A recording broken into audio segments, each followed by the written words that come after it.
From South Carolina Public Radio, this is Walter Edgar's Journal.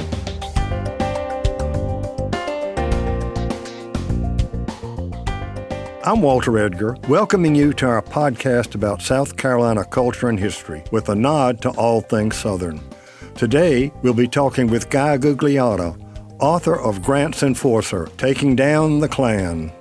In his book, Gugliotta offers a gripping story of the early years after the Civil War and the campaign led by President Grant's Attorney General Amos T. Akerman to destroy the Ku Klux Klan. Akerman, a former Georgia slaveholder and the only Southerner to serve in a Reconstruction cabinet, was the first federal lawman to propose using the 14th Amendment to prosecute civil rights violations. Gugliotta uses newspapers, documents, and first-person stories, including thousands of pages of testimony under oath taken by a Congressional Joint Committee tasked in 1871 to study the Ku Klux Klan. A breathtaking compilation of accounts by Ku Klux targets, their attackers, local and national politicians, public officials, and private citizens. Guy, it's a pleasure to have you on the Journal today. Before we get into your latest book, let's talk a little bit about you. You have a very interesting history, and I want to shout out to you as a fellow Vietnam vet, but I was at the opposite end of the country. You were in the Delta. I was on the DMZ in Quang Tri City. I knew that, actually, Walter, and that puts us of an age and with a similar experience. Yeah. Now, tell the folks a little bit about yourself. I mean, you went to Columbia, but you were drafted, went into the service. Well, yeah, I went into the service, and I'm a Navy brat. My dad, when I was very young, we were stationed in Latin America, and I always loved Latin America. I decided I wanted to work there. So while I was still in the Navy and still in Vietnam, I started thinking about applying to graduate schools. I eventually went back to Columbia with the idea that I would join the diplomatic corps. But while I was there, I rediscovered the fact that I really didn't like school very much. And, Uh-oh. so I decided that I was going to get through graduate school 2 years as rapidly as possible, that is to say in a year and a half. So one semester I took a whole bunch of courses, and one of them was to work on the city desk at United Press International as a rewrite man and an intern reporter. I didn't have to write a paper. I didn't have to take a test. All I had to do was go down every Wednesday and sit at a typewriter and pound away, or go out on the street and interview people. The second time I was there, it turned out I was the last person on the day shift when a Columbia professor, an actual law professor, was murdered by a kid as he was walking down to get on the train to go home. And the editor yelled out. In those days, newsrooms were, like the front page. They were huge. They were loud. There was just clatter going on all the time, teletype machines, the whole thing. And I was starting to leave, and the night editor said, "You're not going anywhere." Said, "You go to Columbia, find out about this guy." So it turned out he was a Holocaust survivor, a very famous international law professor. I called up my roommate's girlfriend, who was a librarian at Columbia, and she gave me all these details. Meanwhile, the editors were yelling at me, "Give me some more, give me some more." I was writing like 2 or 3 paragraphs at a time and sending it over to him. And we pumped out this story, and I stood up finally to go, and my hands were shaking. I thought to myself, my God, this is great. This is what I want to do. And so I did.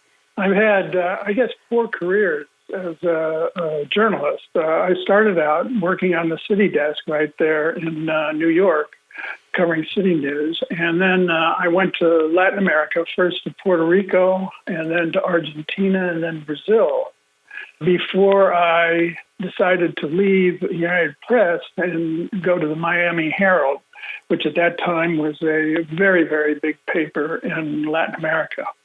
So I worked out of Miami for about 10 or 15 years. I covered Central America wars during the Reagan administration, narcotics in Colombia during the cocaine cowboys era, and 3 World Cup soccer championships. Then I decided that I wanted to broaden my horizons and went to the Washington Post, first as an agriculture reporter. And what did you do as the agriculture reporter? Well, I was in Washington, D.C., where there were no farms. And, there were no farms, so so I was allowed at that point. Washington Post was very wealthy. I was allowed to travel around. I spent an incredibly wonderful week in Iowa, where I wrote about pigs and I wrote about peacocks. And then I went to California, visited a farm in the Central Valley that was about 25,000 acres big. And the man who ran it made sure his kids could fly airplanes so they could get from one end of the farm to the other. And they grew everything from cotton to taming wild horses. And I did that for a little while. Then I was sent to Iraq during the Gulf War as a foreign correspondent. I did that for a while and came back and covered Congress for a long time. Finally finished as the NASA space and science reporter. I took a buyout in 2006 so that I could have more time to write books, do some freelance, and that's where I am today. Okay. Well, I was looking at the books that you've done. I was particularly interested in your experience in Vietnam. You did command a swift boat. You did swift boats at war. And I was really intrigued by Freedom's Cap, the United States Capitol. You were living in Washington. What motivated you to write that one? I had been covering Congress, and then I'd been doing something else, writing a column. And then I was sent back to Congress, and this was in 1998. At that point, I somehow got wind of the fact that the architect of the Capitol was planning on refurbishing the dome of the Capitol. So I thought, my God, that's really an interesting story. Here you are, you don't mess around with the Capitol. And the idea that you're going to do a full rehab of this thing is fascinating. So I investigated a little bit and found a couple of really interesting facts. That first, the Capitol dome is made of cast iron, and it's like a teacup. It sits on top of the building, and it's not structural. And as it is cast iron, it had cracks and all kinds of stuff. It was leaking. It was just really a mess. And I thought, well, this is a fascinating story. So I wrote a front-page story for the Post about it, and that served as the inspiration for the book. The other thing about it that was extremely captivating was that the political guardian of the Capitol rehab project, this was basically the building of the modern U.S. Capitol, and its biggest advocate in Congress and in the Franklin Pierce administration was, oddly enough, Jefferson Davis. He was absolutely ruthless in getting money to start the project, getting money to keep the project going, getting opponents off his back when they were clamoring for patronage and all kinds of things. So I decided to write this book. I loved doing it, and it served sort of as the sort of prelude to my interest in grants enforcer, because it required me to use my congressional experience to see all the political machinations that go into legislation, a project like this. It was fascinating because Congress operates today virtually the same way it operated 150 years ago. And all the things that I had seen as a congressional reporter, I could relate to 150 years ago. It's like kind of put me in the moment. And This, to me, is a critical aspect of writing history, is to stay in the moment and create the moment as closely as possible. Well, how did you come up with the idea of writing about an attorney general that nobody knows who he was? That was about 5 or 6 years ago. My wife and daughter gave me a copy of the Ron Chernow biography of Grant that had just been written at that point. And I think most people probably lose interest after Appomattox, but I kept reading. And I found out something that I didn't know, that Grant was a tremendous advocate of civil rights during his first term. And his instrument for implementing his policies was this obscure, absolute, virtually unknown Attorney General, Amos T. Akerman, from Georgia, a former slaveholder, former Confederate officer. He had been born in New Hampshire, had moved to Georgia very early in his life, and died at Georgia. I mean, he was a Georgian. But he converted to Republicanism immediately after the war and became a tremendous advocate for civil rights for free people. And Grant put him to work. Well, how did Grant find him? I have only the vaguest of ideas. One of the reasons that I think nobody wrote about Akerman before me is that he left virtually, really, very little behind. And it was a complete surprise to him that he was named. I think what I felt was that Grant had heard about Akerman when Akerman was campaigning for him in Georgia. He was a very outspoken Republican very early on. And in 1868, I think he campaigned very arduously for Grant. And I think Grant got wind of it. But why he chose him over others is unclear.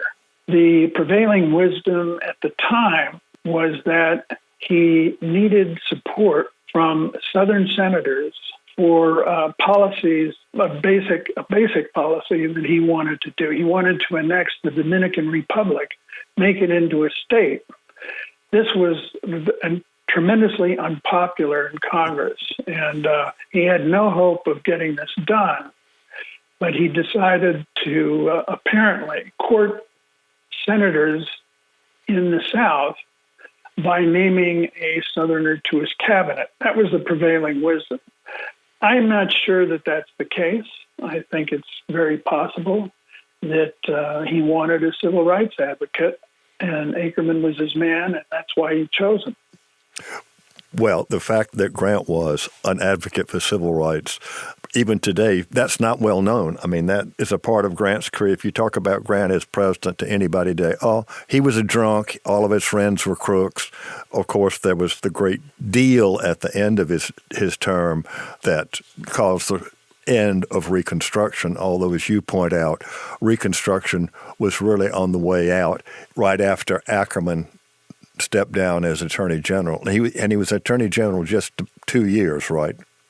Correct. Yeah, he was Attorney General for 2 years, and you're absolutely right. I mean, Grant's presidency, I think, is deservedly denounced for the corruption, the credit mobilier scandal, and his cronyism and all that. But the thing is that we're talking here about his first term, 1868 to 1872. He was relatively untainted at that point. But yes, in 1872, he wanted to get reelected, and he perceived, and I think the Republican Party perceived, that to do that, they were going to have to phase Reconstruction out, and or radical Reconstruction, and they were going to have to conciliate.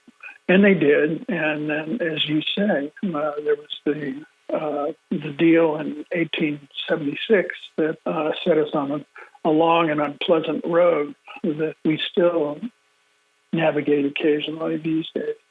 And for those of us who aren't quite clear on the details of his presidency, what was that deal? Well, the deal was not one that Grant did. It was what Congress and the politicians did. It had to do with who won in 1876, who won the presidential election, and it depended on the votes from South Carolina, among others. Right. And the deal was, okay, we'll let the Republican win if federal troops are withdrawn from the South. Okay. And that happened. And so Rutherford B. Hayes became the president, still a Republican. The troops were withdrawn, and very soon states' rights made a comeback. And the apartheid pretty much set in over the course of the next 20, 30 years. Am I right, Walter? Yeah, from 1876, and of course, 96, Plessy versus Ferguson legalized Jim Crow. So you've got this attorney general, and Grant is getting complaints about the Klan, and particularly here in South Carolina, in the upper part of the state, York County, Union County, and so forth.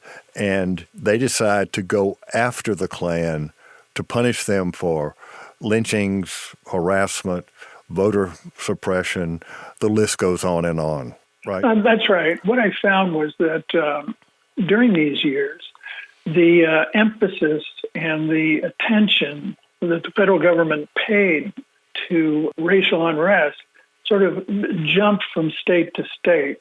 And the Klan, which spread all over the South and, from 1868 on, had focused in 1868. Georgia was the focus, and that's what brought Akerman to the attention of Congress for the first time. And then shifted to North Carolina in 1869 and 70. And then in 70, 71, and 72, the emphasis shifted to South Carolina. This happened over a period of several months and was also motivated by the fact that South Carolina, unlike every state in the former Confederacy, except for Mississippi, had a majority black population and a majority of 30,000 votes polls. So Republicans in a fair election were guaranteed pretty much to win the whole state, and to do so for a while, which they did in statewide elections in 1870.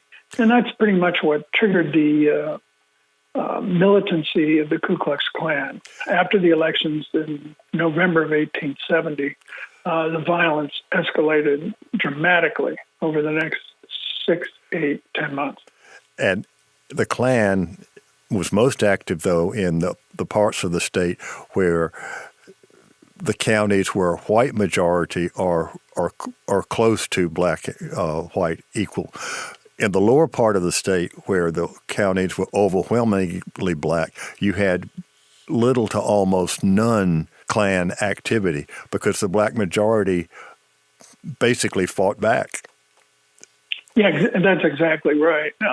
York County, which I focus on and which was the focus of Akerman and the Grant administration, York County had a population that was basically evenly divided. There were a few more white folks than black folks, but it was 50-50. When people think of the Klan, they think primarily of the 1930s, 20s, and 30s. The Klan in the 1860s and 1870s included physicians, attorneys. That's correct. I think I had gone into this reading about the Klan. I hadn't read. I didn't know too much about the Klan at first, but when I went in and started reading it, it was almost like, particularly in older texts, it was like throwaway lines that the Klan were mostly sort of these working class thugs, and that the gentry didn't play any role in it. But I can tell you that in South Carolina, it was the elite that organized the Klan. The leaders in York County were a doctor, former Confederate physician, and the biggest retailer in the county, owned a department store in Yorkville, or then called Yorkville, known as York now. Well, one of the things that you do, I'm glad historians are doing more of it these days, you include firsthand accounts of individuals from both sides, but particularly in terms of Akerman's activities. He read complaints from Black South Carolinians of what had happened to them, whether it was violence or voter suppression. And so these firsthand accounts are pretty vivid. This is one of the two things that drove me to write the book, is that I made the acquaintance of these hearings that Congress called in 1870, 71, and 72 about the Ku Klux Klan in the former Confederacy. They produced 13 volumes, about 30,000 pages of testimony. Anyone who has watched congressional hearings on C-SPAN or on TV these days probably thinks congressional hearings are just a bunch of blowhards reading from statements and pounding the desk, making good TV and looking for sound bites. They should read this.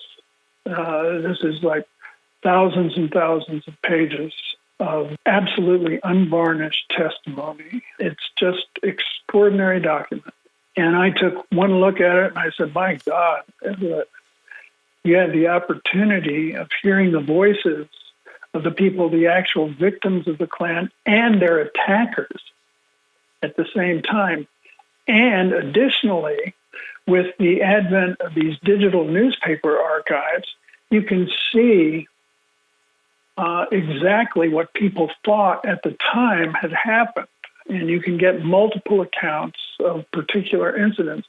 It enabled me to stay in the moment, as I described earlier, to stay in the moment like never before. What I tried to do, and I hope I succeeded, was to make the reader walk the streets of York County in 1870, 1871, to hear the bass drums of the militiamen, to ride with the night riders out in the countryside. And it was just a terrific experience to read the actual accounts of what happened. Grant's response to what was going on was to invoke the Insurrection Act. Well, he wanted to invoke the Insurrection Act, and I think he was prepared to do that. But what he actually did was inspire Congress to write a new piece of legislation known as the Ku Klux Klan Act, or the Third Enforcement Act. It was specifically aimed at night riders and was able to put soldiers in the street after the Ku Klux Klan, to have them arrest and imprison people and hold them without habeas corpus until they could be tried. It was tremendously effective. It only lasted a year, but the statute is still in place and still widely used in particular cases. Well, he declared counties in South Carolina in a state of insurrection, did he not, or rebellion? He did indeed. But that was under the Ku Klux Klan Act. That's the first section. You declare them an insurrection, and then once you do that, then as you say, the Insurrection Act is in force. Then the rest of the sections deal with what you do with the people after you arrest them, what you can do with them, and how you try them. And you put them in federal court. Nobody who is a member of the Ku Klux Klan can serve on a jury, and you can deny habeas corpus to the defendants until they're put on trial. But you're right, the Insurrection Act goes into force, and then these other provisions take over. One of the, I think, popular images of Reconstruction and federal troops in the South is there were tens of thousands. There were literally in the hundreds. There were not that many federal troops, even in South Carolina or Mississippi, which had larger than most.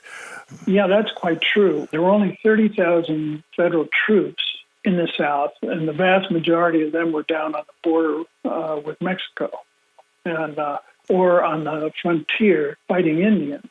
And in South Carolina, at the time that I'm talking about, when Akerman and they decided to take down the Klan, there were about 400 cavalrymen in all of South Carolina. The mobility, the cavalry, that was in one way a key to their success. And the second key was having the ability to arrest people and not have to wait for local authorities to arrest them.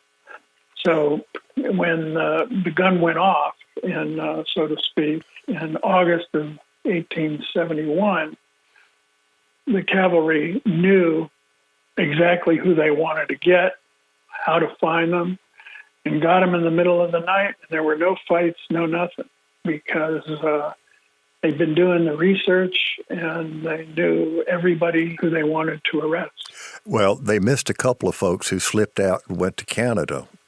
Indeed, and this was a story throughout the former Confederacy, but in South Carolina, yes. The two leaders of York County that I mentioned before, one Dr. J. Rufus Bratton and J.W. Avery, the department store owner, they were both gone when the cavalry went into action. They didn't get them. They got some others, but they missed a lot of the leadership. But the effect was, as the Grant administration had hoped for, that if you could do this, let the hammer fall in one small part of one state, it would have the effect, a chilling effect on the Klan everywhere. And it did. It did. We're talking 1872, but then you see Congress passing amnesty for all but the key leaders in the Confederacy. There is the diminishing of radical Reconstruction. When I was in graduate school, there was a book called Reunion and Reaction, talking about the events leading up to the 1876 election. And as you point out, the Klan disappeared, but the goals of the Klan eventually, between 1872 and 1896, went into effect. Exactly. I think they won eventually. And the other thing to remember, too, is that even though the Klan went out of business, per se, for 50 years, the white terrorism and racial violence never stopped. It was just organized more on a local basis and continued down through the rest of the 19th century, deep into the 20th century, and even today somewhat. So, Guy, remind me when Mr. Akerman was the Attorney General, the years he was in power. He was appointed in 1870, in June, and served until January 1872. It's as I say, it was hard to know exactly why he was plucked from nowhere and put into the job. But I think it's pretty easy to see why he was tossed out of the job. He thought it was because it was railroad interests didn't want him around. And that's probably part of it. But I think for the most part, it was because Grant wanted to be reelected. And to be reelected, he needed to unify a party that was starting to split between the remaining radicals, pro-Reconstruction folks, and conciliators who, known as liberal Democrats, I think. Is that my right, Walter? And he wanted to keep the party together so that he could win re-election. And having a guy like Akerman, who had become just really militant, having a guy like Akerman in the cabinet just wasn't going to work for him, and wasn't going to win him Georgia for sure. Well, because he was not Georgia's friend at that point. Well, and of course, in the Midwest, the appetite for radical Reconstruction had also waned considerably. I think that's definitely the case. Yeah. So most of the huge advocates of Reconstruction have died, and people were getting real tired of it. So here's the irony of a Georgia planter becoming an activist attorney general, and then he's too active for civil rights. For civil rights. That's amazing. And yeah, I think so. I think one of the things that I noticed is that as time passes in the late 1860s, early 1870s, you see that Black folks really have no constituency. There's nobody really standing up for their rights. In the North, I think that abstractly that it's a really good idea, but they don't really care. And the South is totally embittered by after the surrender and intractable. So the free people are squeezed here, and squeezed and ultimately ignored. And that, I think, is an enduring result of this period.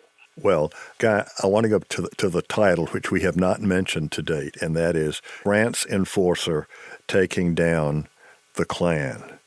And it is, as we have learned through our conversation, a complicated topic, an intriguing one. And to me, as a historian, it was your getting into the congressional testimony from Nathan Bedford Forrest to the Black residents of York County, 13 volumes, the people's story from both sides. Quite an accomplishment. Alfred's giving me the wind-up sign, so any last words you'd like to leave for our listeners before we sign off? Yes. This book, ultimately, I think will be about is the beginning of the civil rights movement in the United States and the belief that the Constitution and the federal government could protect the underserved from the encroachments of vicious state governments and vicious individuals. And it's been a long, long road, and there's still more to be traveled. This is the very beginning. This is the dawn of the movement. Well, Guy, it has been a pleasure to have you with us today on the Journal. Thank you. Well, thank you so much. It's been a pleasure talking with you.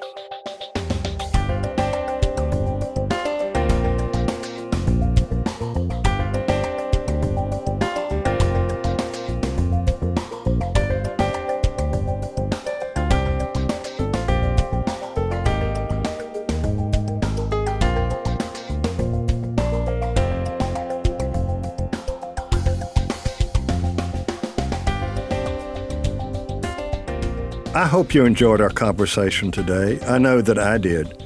Guy Gugliotta drew on a wealth of primary sources for Grant's Enforcer, telling the story through the voices of those who bravely resisted the Klan in York County, as well as those who perpetrated its crimes, and through the fierce congressional debates in Washington and Akerman's efforts to overcome infighting within the Grant administration.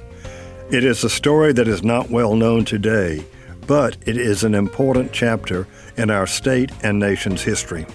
Walter Edgar's Journal is a production of South Carolina Public Radio. I'm Alfred Turner, and I produce the show, which is made possible by listener contributions to the ETV Endowment of South Carolina.